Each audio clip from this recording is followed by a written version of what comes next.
골로새서 3장 22절부터 24절까지의 말씀을 여러분과 제가 한 절씩 교독하도록 하겠습니다. 종들이여 육신의 주인에게 모든 일에 순종하십시오. 사람을 기쁘게 하는 사람들처럼 눈가림만 하지 말고 주를 경외함으로 진실한 마음으로 하십시오. 무슨 일을 하든지 사람에게 하듯 하지 말고 주께 하듯 마음을 다해 하십시오. 이는 여러분이 주께 유업의 상을 받을 줄을 알기 때문입니다. 여러분이 섬기는 분은 주 그리스도이십니다. 지난주에 이어서 두 번째 소망에 관한 메시지를 나누게 될 텐데요. 지난주에 우리 개인의 소망에 대해서 나누었다면 두 번째 시간은 바로 일터의 소망입니다. 최근 청년 구직자들을 대상으로 한 설문조사가 있었는데 질문의 내용은 이렇습니다. 당신이 생각하는 좋은 직장이란 무엇입니까? 여러분의 생각은 어떻습니까? 여러분의 생각하는 좋은 직장은 무엇입니까? 언뜻 생각해 보면 연봉을 많이 주고 또 자유롭게 또 휴가도 많이 쓸 수 있고 또 복리 혜택이 아주 좋고 뭐 야근 없고 이런 회사를 우리가 생각하게 될 것입니다. 그런데 이 설문의 응답자의 절반 이상인 60%가 약 60%가 어떻게 대답을 했냐면 일을 재미있게 할 수 있는 곳, 바로 그곳이 좋은 직장이라는 대답을 했다고 합니다. 결론은 뭐냐면 연봉이나 복리 혜택이나 이 외적인 요인이 좋은 직장의 잣대가 아니라 실제로 일을 하는 데 있어서 자신이 느끼는 흥미, 자신이 느끼는 만족감 같은 그런 내적인 요인이 좋은 직장을 가름하는 기준이 된다는 것입니다. 즉 많은 직장인들이요, 일터에서 외적인 그런 요인보다 내적인 요인을 통해서 행복을 느낀다, 내가 행복감을 느낀다라는 것이죠. 여러분도 아마 충분히 공감이 되는 그런 조사 결과가 아닌가 생각을 합니다. 자, 그런데 이 질문 말고 또 다른 질문을 해보았는데, 자, 그렇다면 여러분 회사를 그만두거나 또 사직서를 쓰려고 마음을 먹은 적이 혹시 있습니까? 라는 질문이었습니다. 이 질문에는 무려 94.6%가 그렇다고 대답을 했다고 합니다. 네, 여러분도 뭐 공감하는 눈치입니다. 지금 한 번씩은 다 속주머니에 사직서, 이거 너무 옛날 스타일인가요? 한 번씩들 다 넣어보신 그런 경험이 있을 거라는 그런 생각인데, 다시 말해서 직장인들의 대부분이 이 직장 생활이 행복하지 않다, 그렇게 느낀다는 것이죠. 여러분, 이 수면 시간을 제외한 절대 다수의 시간을 우리는 이 일터, 이 직장을 포함한 우리의 일터에서 보내고 있습니다. 그렇다면 우리가 일터에서 행복하지 못하다면 우리의 삶은 행복한 삶이라고 이야기할 수 없다는 것이죠. 그래서 직장인들이요, 일터에서 행복하지 못하기 때문에 일터가 아닌 다른 곳에서 행복을 느끼려고 한다는 것이에요. 다시 말해서 일터는 돈을 버는 곳이고 행복은 일터를 벗어나서 찾는 것이다. 이런 인식이 우리 가운데 있다는 것입니다.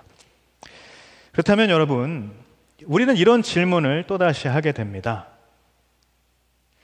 일터는 숙명적으로 결코 행복한 곳이 될 수 없는 것인가?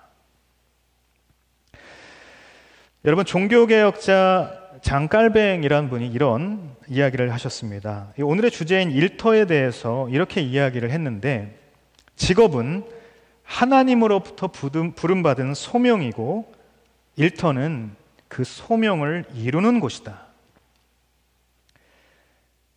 다시 말해서 깔뱅에 따르면 이 직업인들에게 일은 하나님의 부르심이라는 것이고 일터는 하나님께서 보내주신 소명의 자리라는 것입니다. 그래서 여러분, 우리가 던진 이 질문을 다시 한번 떠올려 봅시다. 일터는 결코 행복한 곳이 행복할 수 없는 곳인가?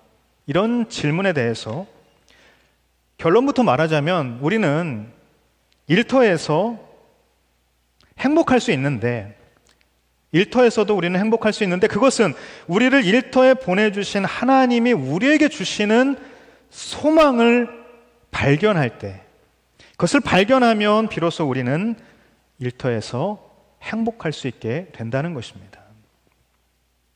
자, 그렇다면 우리가 일터에서 발견할 수 있는 이 소망이라는 것이 중요한 것인데, 이 소망에 대해서 오늘 본문은 어떻게 이야기를 하고 있는가?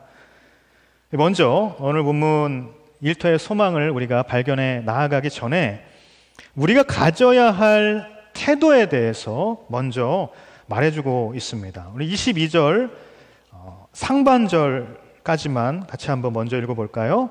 22절 상반절입니다. 시작. 종들이여 육신의 주인에게 모든 일에 순종하십시오. 아멘. 여러분, 오늘 말씀은 우리의 육신의 주인, 우리의 일터의 상사들, 대표님, 사장님, 부장님 등일 수 있는데, 자, 그런 분들에 대해서 또 학교의 선생님, 교수님일 수도 있을 것입니다. 그분들에게 모든 일에 순종하라 라고 말하고 있다는 것입니다. 자, 여기서 말하는 모든 일, 과연 모든 일은 어떤 의미일까? 이 모든 일은 모든 영역이라는 것이죠. 모든 영역에서 순종하라고 말하고 있다는 것입니다. 여러분, 우리가 이제 흔히 순종이라는 말을 할 때 어떤 행동으로 우리가 이 순종을 이해하기 쉬울 것입니다. 하지만 순종은 오히려 외적인 행위보다 내면으로 관계된 가치가 크다는 것이죠. 그래서 이 순종하라는 주님의 이 명령은 뭐냐면, 먼저 저와 여러분의 그 내면에 순종의 마음을 갖는 것, 이게 중요하다는 거예요. 그리고 그 마음을 따라서 우리가 행동해 나아가는 것까지 바로 순종이라고 말할 수 있다는 것입니다. 이 모든 영역에서의 순종은 내면과 외적 행동의 전체적인 순종을 말한다는 사실이에요. 여러분, 때로는 우리가 이 상사의 이 리더의 지시에 동의되지 않을 때가 있을지 모르겠습니다. 회사 생활을 하다 보면 너무나 까다로운 그런 리더, 너무나 퉁명스러운 그런 상사의 업무 분위기, 이런 거 견디기가 힘들 때 있지 않습니까? 하지만 그럼에도 불구하고 주님께서 부당하고 모욕적인 일을 당하셨음에도 불구하고 십자가를 지셨듯이, 우리가 우리의 일터의 상사들, 또 학교나 우리 공동체나 우리가 만나는 그런 모임이나 어떤 곳의 그 리더들, 대표들을 잘 섬기고 순종하는 일, 바로 이 일로 우리는 부름을 받았다라는 사실이라는 것이에요. 여러분, 일터로의 부르심 가운데 우리가 지금 이야기하고 있는 순종, 이거 가장 기초적인 이야기를 지금 하고 있지만 어떻게 보면 가장 어려운 것이 바로 순종일지 모르겠습니다. 그러나 우리가 일터에서 만나는 모든 대상에게, 모든 영역에서 오늘 우리가 나누었던 바로 내적인, 외적인, 전체적인 이런 순종을 우리가 해나갈 수 있다면 우리는 일터의 소망을 발견하는 바로 그 일에 한 걸음 더 다가갈 수 있다는 것입니다. 자, 그렇다면 이런 전제를 좀 가지고요, 우리가 일터에서 발견할 수 있는 소망이 도대체 무엇인가, 그것을 오늘 본문은 크게 세 가지로 우리에게 이야기하고 있는데, 첫 번째, 오늘 본문에서 우리가 발견하는 일터의 소망은 무엇인가? 바로 성과가 아니라 성실에 있다는 것입니다. 우리 다 같이 한번 따라할까요? 일터의 소망은 성과가 아니라 성실에 있습니다. 아멘. 오늘 22절 하반절 말씀 우리가 이렇게 이야기를 하고 있습니다. 사람을 기쁘게 하는 사람들처럼 눈가림만 하지 말고 주를 경외함으로 진실한 마음으로 하십시오. 여러분, 이 말씀은 우리에게 일터에서 하지 말아야 할 것과 해야 할 것을 말해주고 있는 것입니다. 먼저 우리가 일터에서 하지 말아야 할 것은 무엇이라고 이야기하고 있어요? 사람을 기쁘게 하는 사람들처럼 그렇게 눈가림만 하지 말라고 이야기를 합니다. 여러분, 당시에 이제 골로새 교회 성도들 중에는 사람을 기쁘게 하는 그런 목적을 가지고 이렇게 눈가림만 하는 그런 사람들이 있었다는 것이에요. 우리가 잘 아는 것처럼 초대 교회에는 다양한 민족이 있었고 또 다양한 계급이 혼합된 그런 공동체였던 것입니다. 유대인과 이방인이 같이 있었고요. 주인과 종이 함께 형제로서 공동체를 이루었던 것입니다. 그렇기 때문에 그 교회 내에서는 사회적 신분이 종이었던 사람들도 분명히 있을 것이라는 사실이죠. 자, 그런데 그런 종들 중에서 주인이 눈앞에 보일 때는 열심히 일을 하는 척 하면서 주인이 없으면 게으름을 피우는 그런 사람들이 더러 있었던 모양입니다. 바울은 지금 그런 모습으로 일하지 말라고 이야기를 하고 있다는 것이에요. 요즘은 뭐 회사에서 아예 그런 일들이 다 막혀 있다고들 이렇게 하는데, 제가 이제 회사 생활 할 때만 해도 책상이 있지 않습니까? 자기 책상에 앉아서 이제 앞에 컴퓨터가 있지 않습니까? 이 컴퓨터로 뭐를 하는지 그렇게 감시하지는 않았던 것 같습니다. 저는 이제 직장 생활에서 이제 주로 하는 일이 뭔가를 기다려야 되는 일이었기 때문에 그 누군가가, 제가 모셔온 그런 손님이 열심히 게임을, 도박을 열심히 할 수 있도록 제가 기다리는 그런 역할을 해야 됐기 때문에 정말 뭐 하루 10시간, 15시간씩 이렇게 기다리는 시간들이 많았다는 거예요. 저는요, 정말 컴퓨터 앞에서 그렇게 게임을 했던 기억이 납니다. 만약 제가 이제 회사의 사장이었다면 정말 저 같은 그런 직원은 절대 쓰지 않을 것이라는 그런 생각이 문득 들게 됩니다. 여러분, 우리 일터에서도 이제 다 마찬가지라는 것이에요. 우리가 함께 일하는 사람들이 있지 않습니까? 마찬가지로 그 사람들 앞에서 우리가 눈가림만을 하는 그런 태도가 분명히 있을 수 있는데, 오늘 말씀은 그거 하지 말라는 것이에요. 이처럼 불성실한 태도 이래서는 안 된다라고 오늘 말씀을 이야기함과 동시에 또 한 가지 해야 할 것에 대해서 이야기를 하죠. 무엇을 해야 한다고 말하고 있는가? 우리가 일터에서 주를 경외함으로 진실한 마음으로 해야 한다. 뭔가 임해야 한다라고 말하고 있다는 것입니다. 자, 이 부분은 원문의 기록을 한번 보면요, 주를 경외함과 진실한 마음, 이 주를 경외함과 진실한 마음은 결국 같은 의미로 연결되고 있는데, 따라서 주를 경외한다는 것은 자연스럽게 진실한 마음과 연결되어서 같은 의미로 해석할 수 있는 것이고, 이 진실한 마음은 우리가 개역개정에는 이렇게 번역을 하고 있어요. 성실한 마음이다. 다시 말해서 주를 경외한다는 것은 성실한 마음을 갖는 것이에요. 성실한 마음. 그렇다면 자, 이 경외라는 말, 하나님을 경외한다는 것, 예수님을 경외한다는 것은 도대체 어떤 의미, 어떤 뜻을 성경적으로 가지고 있는가?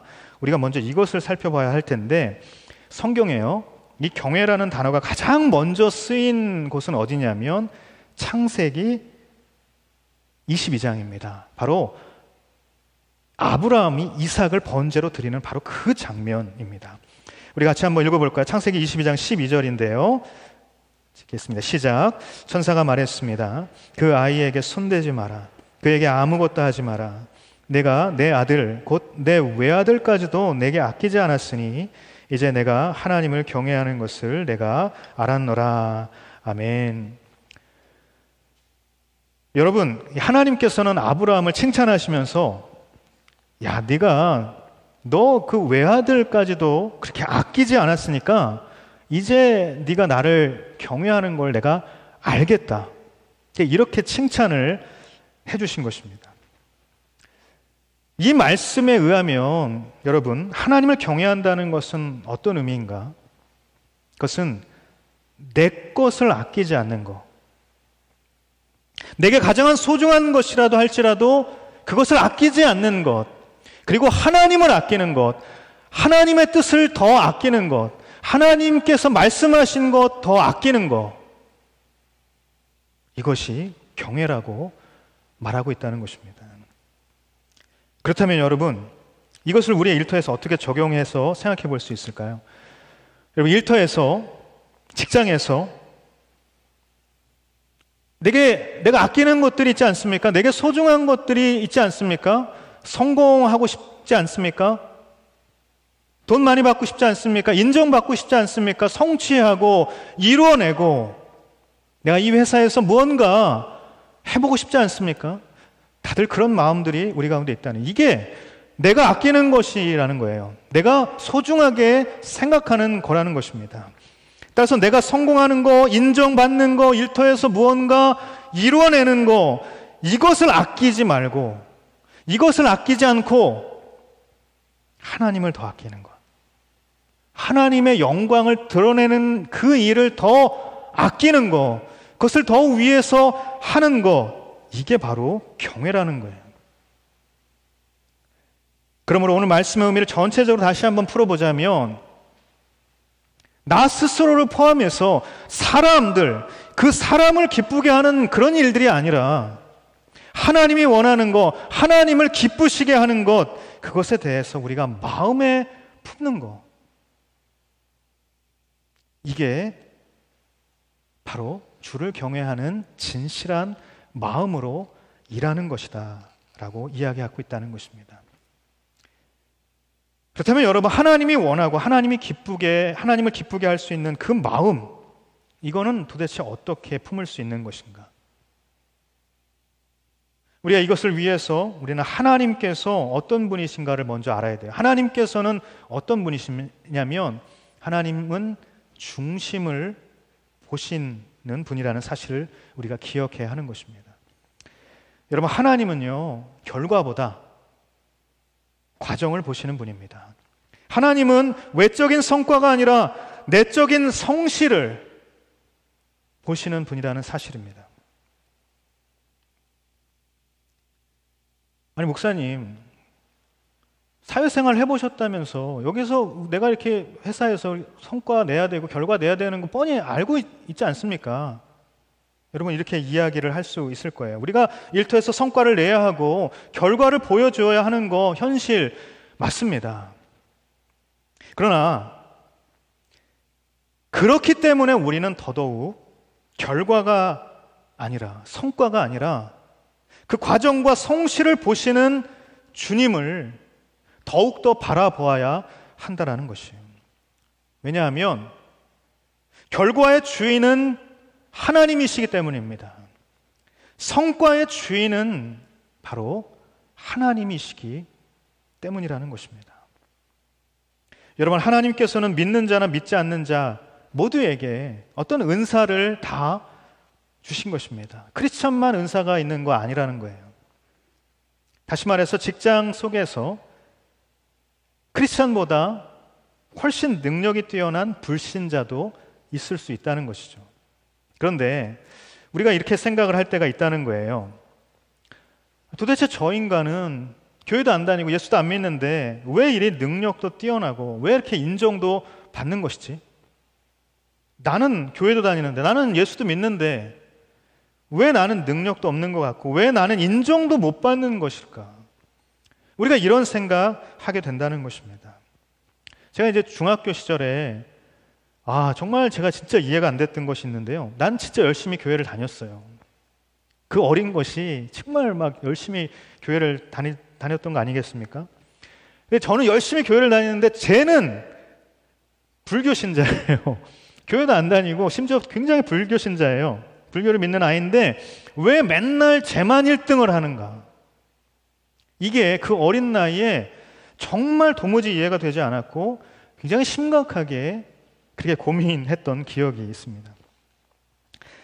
무슨 얘기냐면, 여러분, 정말 중요한 것은 뭐냐면요, 정말 중요한 것은 신자인 내가 불신자인 그보다 불성실하지 않은가 하는 것입니다. 일터에서 맡겨진 일이 사소한 일이라고 소홀히 여기고 내가 드러나지 않는 그런 일이라고 그렇게 불성실하게 임하고 있지 않는가? 우리가 이것을 돌아봐야 한다는 것이죠. 여러분, 일터가 소명의 자리임을 우리가 믿는다면 사소한 일은 있을지 몰라도 시시한 일은 없는 것입니다. 저는 여러분의 일터에서 가장 성실한 사람이 되기를 예수님의 이름으로 축복합니다.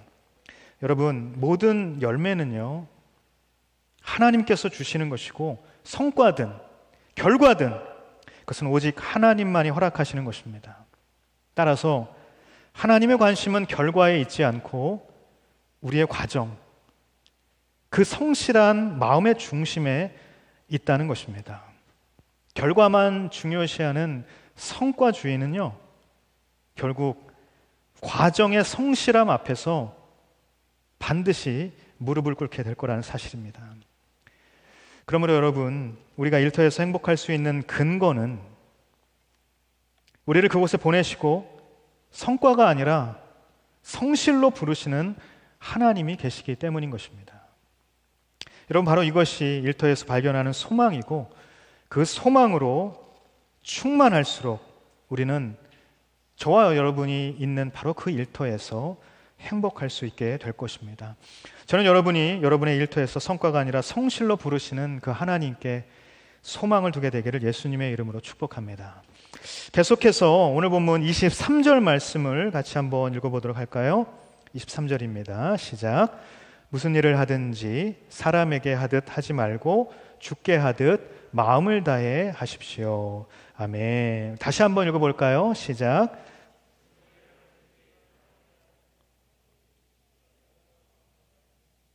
아멘. 두 번째, 오늘 본문에서 우리가 발견하는 일터의 소망은 무엇이냐면 분리가 아니라 일치에 있다는 것입니다. 우리 다시 한번 따라할까요? 일터의 소망은 분리가 아니라 일치에 있습니다. 여러분, 오늘 말씀은 우리에게 무슨 일을 하든지 라고 말하고 있습니다.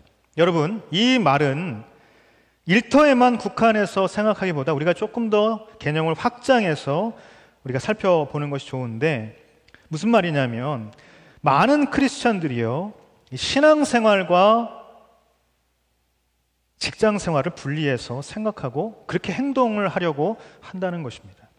주일의 나의 모습과 주중의 나의 모습, 여러분 얼마나 다릅니까? 교회에서의 나의 모습과 일터에서의 나의 모습은 여러분 얼마나 다릅니까?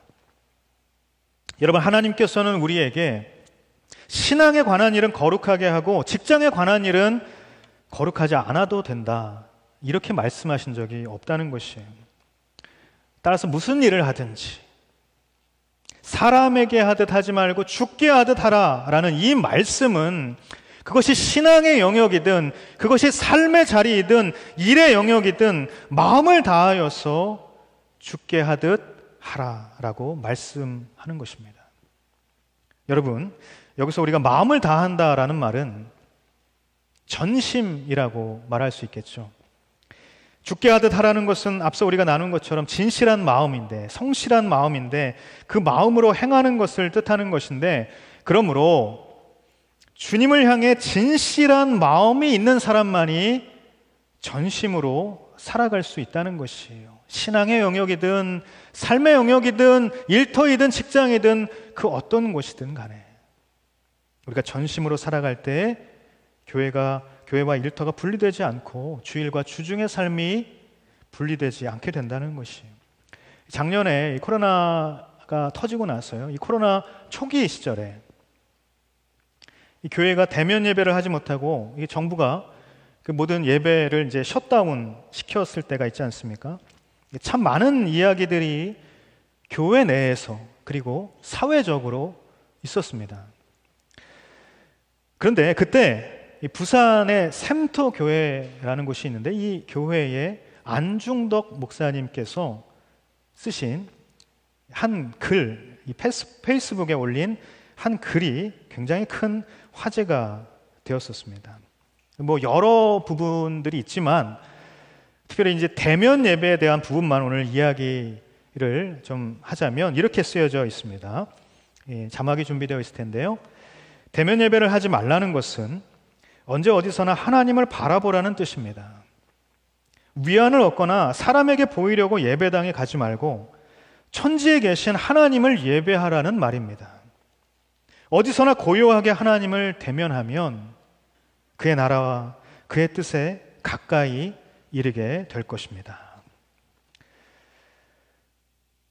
여러분, 우리가 이 코로나 시대를 겪으면서요, 아니 뭐 그 이전부터 이 시대는 교회를 향해서 좋지 않은 말, 욕된 말을 계속해 왔습니다. 특별히 방역 초기에는 이 대면 예배에 대해서 사회와 교계가 굉장히 대립을 하고 더 큰 갈등이 있었던 것이 분명한 사실입니다. 그리스도인에게 목숨만큼 중요한 것은 물론 예배입니다. 하지만 하나님을 사랑하는 것만큼 중요한 것이 바로 이웃을 사랑하는 것이라고 성경은 분명히 우리에게 가르쳐주고 있다는 것이에요. 여러분, 교회뿐만 아니라 교인도 마찬가지입니다. 개독교라는 말이 입버릇처럼 번지는 그런 세대를 우리가 살아가고 있지 않습니까? 그 세대를 보면서 도대체 왜 저럴까? 도대체 왜라는 이 질문을 하지 않을 수 없다는 것이에요. 그런데 아무리 이 질문에 대해서 생각을 해봐도 신앙과 삶이 일치하지 않는 그런 안타까운 모습이 저와 여러분, 우리 크리스찬들에게 있기 때문이라는 그 사실에 바로 우리가 다다르게 된다는 것이에요. 여러분, 우리의 신앙과 우리의 삶이 분리되어 있다면 바로 그것을 일치시키는 변화가 필요하다는 것이에요. 왜냐하면 주를 예배하는 것은 신앙에서든 삶에서든 동일해야 하기 때문입니다. 주일에 모든 것을 드리며 여러분, 지금 정성껏 아무도 주무시지 않고 아무도 졸지 않고 이렇게 정성껏 예배하는 모습이 나의 모습이라면 직장에서의 모습도 이 삶의 예배에 목숨을 건 사람처럼 해야 한다라는 사실이죠. 요셉의 대표 멘토님이 계신데요, 우리 박유란 장로님께서 CGN TV 하늘빛 향기라는 그런 프로그램이 있었습니다. 이 프로그램에서 말씀해 주신 내용이 기억이 나는데요, 일터에서 그리스도인, 참된 그리스도인의 삶이 무엇일까요? 라는 이런 질문이었습니다. 이 질문에 장로님이 이렇게 말씀하십니다. 세상과 신앙의 삶이 다르지 않는 것이 중요합니다. 그렇게 사는 게 오히려 복잡한 것입니다. 단순하게 같은 모습으로 사는 것이 진짜 그리스도인의 삶입니다. 예전에 화성에서도 어떤 목사님께서 그런 이야기를 하셨는데, 이 회사에서 카톡이나 문자나 전화나 아무것도 안 하고 오직 일에만 집중하는 한 MC에 대한 이야기였습니다. 뭐 MC 사역을 하다 보면 굉장히 사실 주중에도 연락도 많이 하고 사역적인 준비도 굉장히 많이 하게 되지 않습니까? 그렇게 됩니다, 여러분. 그게 되는데 정말 하루 종일 연락이 안 된다는 거예요. 야근이라도 있으면 그 야근할 때까지 연락 자체가 안 된다는 거예요. 오로지 회사 일에만 집중하는 그런 MC가 있었다고 합니다. 그래서 굉장히 사실 그 목사님께서 큰 감명을 받고 칭찬해 줬던 그런 이야기를 들었던 기억이 나는데요. 여러분, 바울은 고린도교회 성도들을 향해서 신앙 그리고 삶, 이것이 일치되어야 한다라는 그런 권면을 이렇게 이야기를 합니다. 고린도서 10장 31절인데요. 그러나 여러분은 먹든지 마시든지 무엇을 행하든지 모든 것을 하나님의 영광을 위해 하십시오. 아멘. 저는 여러분의 삶이 여러분의 신앙과 분리되지 않고 일치되게 되기를 예수님의 이름으로 축복합니다. 그래서 무슨 일을 하든 어디에 있든 하나님의 영광을 드러내는 그런 그리스도인이 되기를 축복합니다. 그러면 저와 여러분의 영혼을 인도하시는 그 주님의 은혜가 일터에서도 동일하게 경험될 줄 믿습니다. 그러므로 여러분, 우리가 일터에서도 행복할 수 있는 근거는 우리를 신앙과 삶의 자리, 이 모두의 자리에서 단순하게 또 일치되게 부르시는 그 하나님이 계시기 때문인 것입니다. 여러분, 이 하나님의 부르심의 그 소망 때문에 저와 여러분의 삶의 자리가 신앙의 자리가 되고 또 여러분의 신앙의 자리가 삶을 이끌어가는 그런 은혜가 저와 여러분에게 있게 되기를 간절히 소망합니다. 계속해서 마지막으로 오늘 본문 24절인데요. 같이 한번 읽어보도록 할까요? 24절입니다. 시작. 이는 여러분이 주께 유업의 상을 받을 줄을 알기 때문입니다. 여러분이 섬기는 분은 주 그리스도십니다. 아멘. 세 번째, 오늘 본문에서 우리가 발견하는 일터의 소망은 무엇이냐면 생계가 아니라 생명에 있다는 것입니다. 우리 다 같이 따라할까요? 일터의 소망은 생계가 아니라 생명에 있습니다. 아멘. 여러분, 이 말씀은 다시 말해서 직장이 생계라는 단순한 밥벌이의 수단인가 아니면 생명을 살리는 소명의 부르심인가 하는 의미를 뜻하는 것입니다. 즉, 밥벌이가 유업이 되느냐 아니면 주님께 받는 그 무엇인가가 유업이 되느냐라는 문제라는 것이에요. 여러분, 오늘 본문 유업의 상이라는 말이 나오는데 이것은 무엇을 말하는 것일까? 성경이 말하는 유업이라는 것은요, 구약 시대에서는 땅을 이야기했던 것이고 신약 시대에서는 영혼 구원을 의미한다고 말할 수 있을 것입니다. 자, 그렇다면 구약 시대에 이 땅을 유업으로 받았다라는 것은 무엇을 의미하는 것인가? 구약 시대 이스라엘 민족들이 있지 않았습니까? 그들이 살아갈 수 없는 광야의 환경에서도 만나와 메추라기로 살아갈 수 있었고, 그들이 무찌를 수 없는 이방 민족들을 이겼고, 그래서 그들이 어떻게 됐습니까? 하나님께서 약속하신 땅을 받은 것이에요. 그 땅을. 그런데 그 땅을 통해서, 그 땅이 중요한 게 아니라 그 땅을 통해서 그들은 억압받는 노예의 신분에서 자유로운 자유인의 신분이 되는 그런 은혜의 역사를 경험하게 된 것입니다. 다시 말해서 종이 아니라 자유인이 되는 은혜라는 것이죠. 반면에 신약 시대를 살아가는 우리는 어떻습니까? 우리에게 유업이라는 것은 어떤 것일까? 예수 그리스도의 십자가 공로로 우리는 죄에서 자유를 얻게 된 것이죠. 내가 잘나서도 아니고 내가 무엇을 해서도 아니고 오직 구원의 유업은 우리를 향한 하나님의 은혜, 그 은혜로 말미암아 주어진 선물이라는 것이에요. 다시 말해서 죄의 종이 아니라 죄에서 자유를 얻은 그리스도인이 되는 은혜, 이게 바로 신약 시대에 가리키는 유업이라는 것이에요. 다음 무언가 우리가 받았던 것은 신분의 변화를 말한다는 것입니다. 그런데 이것은 저와 여러분이 이미 받은 유업인데 오늘 본문은 어떻게 이야기하냐면 우리가 주님께 유업의 상을 받을 것이라고 말하고 있다는 것이 앞으로의 상을 말씀하고 있다는 것입니다. 자, 그렇다면 이미 받은 것이 아니라 앞으로 받을 유업의 상은 무엇을 의미하는 것인가?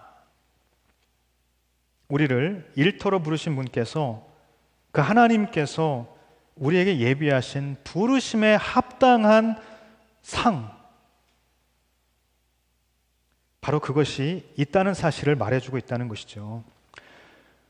그렇다면 우리를 일터로 부르신 하나님의 부르심은 과연 어떤 것일까?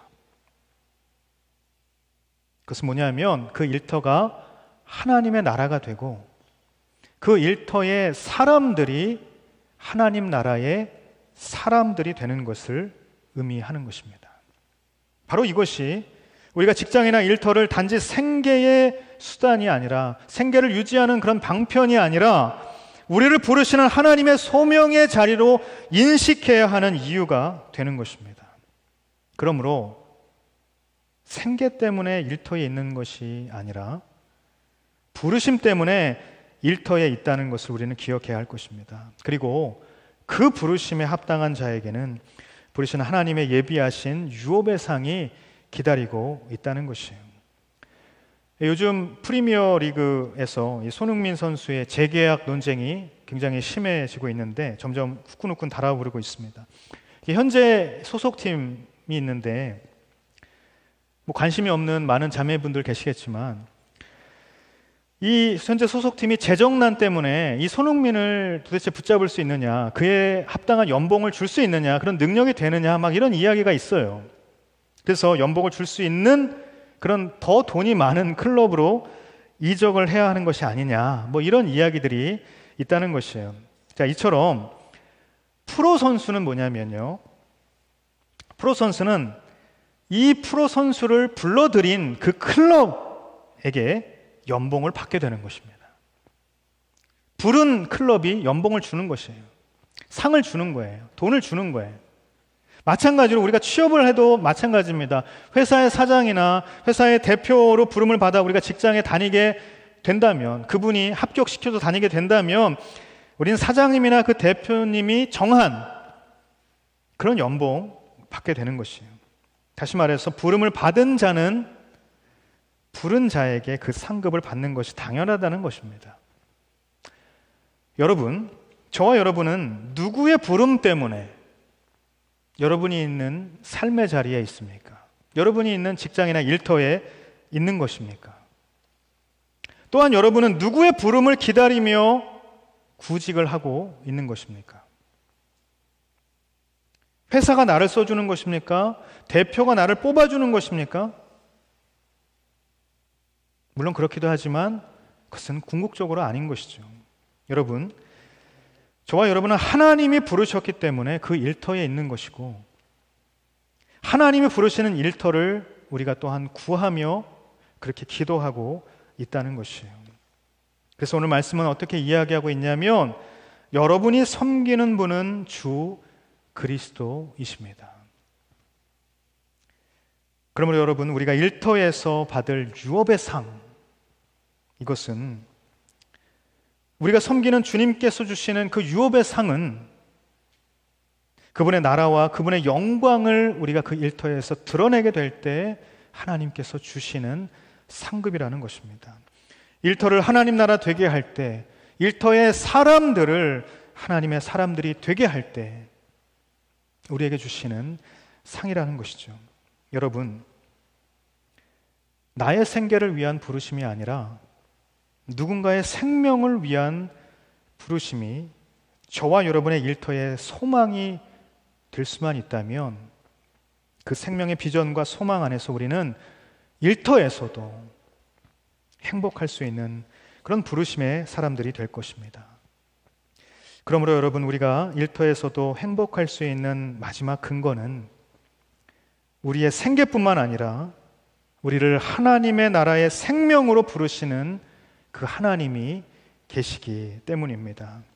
저는 여러분이 생계를 유지하는 수단이 아니라 생명을 경험하는 선물로 우리가 부름받은 그 일터를 바라볼 수 있게 되기를 예수님의 이름으로 축복합니다. 사랑하는 여러분, 일터에서 우리가 행복할 수 있기를 간절히 바라죠. 그렇게 원하는 청년 그리스도인들 굉장히 많을 것입니다. 지금도 그런 고민 때문에 힘겨워하는 그런 분들이 아마 있을 것입니다.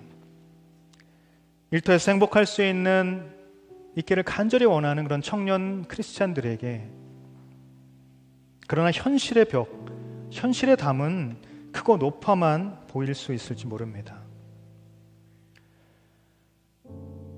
하지만 여러분, 하나님께서 우리에게 주신 일터의 소망, 바로 이 소망을 우리가 붙들 수만 있다면 우리는 분명 그 일터에서도, 그리고 신앙과 삶의 자리에서도 우리는 하나님께서 주시는 영적인 행복으로 충만한 삶을 살아갈 수 있을 것입니다. 목요일 그 리더십 티칭을 통해서도 제가 나누었던 것인데, 창세기 12장은 아브라함을 부르시는 하나님의 말씀입니다. 여러분, 아브라함을 부르신 하나님의 그 부르심의 궁극적인 목적은 뭐였습니까? 너는 아비와 친척 그를 다 떠나서 내가 명하는 그 땅으로 가라. 이게 하나님의 궁극적인 부르심의 목적이었을까요? 하나님이 명하는 땅으로 가는 것이 하나님의 궁극적인 부르심의 목적이 아니라 그 땅에서 만나는 그 사람을 향해 복의 통로가 되라는 것이 바로 하나님의 부르심의 궁극적인 목적이었다는 것입니다. 여러분, 위대한 사명의 출발은 땅을 향하는 것이 아니라 사람을 향하는 것입니다. 하나님은 우리에게 일터에서 격리되라고 하신 것이 아니라 일터에서 구별되라고 말씀하셨습니다. 하나님은 우리에게 세상에 동화되라고 하신 것이 아니라 세상을 변화시키라고 말씀하신 것입니다. 바울을 통해서 주신 이 일터를 향한, 이 세상을 향한 권면의 말씀, 그것은 바로 이것입니다. 너희는 이 세대를 본받지 말고 오직 마음을 새롭게 함으로 변화를 받아 하나님의 선하시고 기뻐하시고 온전하신 뜻이 무엇인지 분별하도록 하라. 여러분, 하나님의 이 위대한 부르심이 저와 여러분의 일터에 있다면 저와 여러분이 그곳을 향해 날마다 기도하며 그 소망과 비전을 품게 되기를 간절히 바랍니다. 일터를 향한 기도문이 있습니다. 그 기도문 중에 이런 글이 있는데요. 기도란 두 손을 모아 하는 일이고 일이란 두 손을 펴서 하는 기도이다. 세상을 변화시키는 요셉인들의 비전이 저와 여러분의 이 기도를 통해 여러분의 일터에서부터 바로 그곳으로부터 시작되기를 예수님의 이름으로 축복합니다.